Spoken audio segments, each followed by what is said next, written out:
பிரபாகரனே பெரியாரை ஏற்றுக்கொண்டாருங்கிறதானே இருக்கக்கூடிய விமர்சனமா இருக்கு. யாருங்க சொன்னது?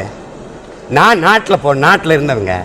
சுபாஷ் சந்திர போஸ் படம் இருந்ததுங்க, எம்ஜிஆர் படம் இருந்தது. எங்கெங்க பெரியார் படம் இருந்தது வீட்டில்? எங்கள் அண்ணன் என்னைக்கு இங்கே பெரியாரை பற்றி பேசியிருக்காப்ல?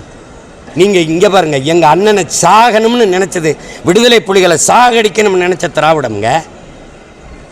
இன்னைக்கு அவன் பிள்ளை வந்து அடிக்கும் போது நீ என்ன பண்ணுற? செத்தவனை துணை கழிச்சிக்கிட்டு வர. ஏன்னா எவனும் இல்லை உன்னை இங்கே பாரு, செத்துக்கிட்டு இருக்க உன்னை காப்பாற்ற செத்து போன புலிகள் தேவைப்படுது.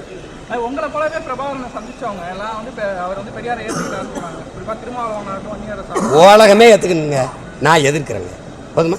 வேற ஏதாவது கேள்வி இருக்கா? நீங்கள் வேணா கொண்டாடுங்க, ஏற்றுக்கிறீங்க. நான் எதிர்ப்பேன். பெரியாருங்கிறது எங்களுக்கு தேவையில்லை, எனக்கு தேவையில்லை.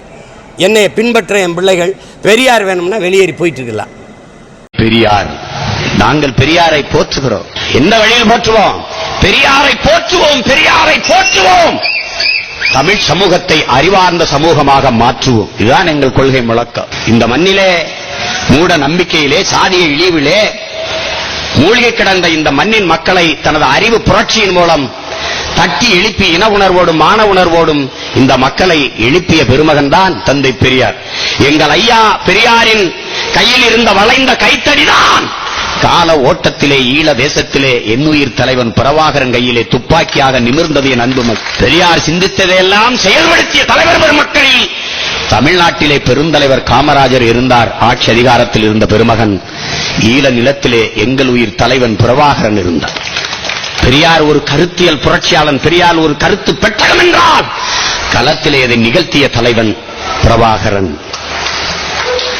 இதைத்தான் என் அண்ணன், என் தலைவன் என்னிடத்திலே சொன்னார்.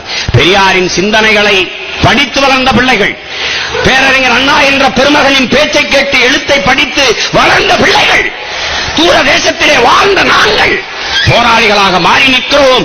பெரியார் என்ற பெருமகனின் நிழலிலே வளர்ந்தவர்கள், அவர் அடிச்சுவடிலே பாதை எடுத்து பயணித்தவர்கள், பேரறிஞர் அண்ணா என்ற பெருமகனின் தம்பிகள், தலைவர்கள். நீங்கள் வாழ்கிற நிலத்திலே வெறும் வாக்காளிகளாக ஆகியிருக்கிறீர்கள் என்று என்னிடத்திலே சொன்னார்.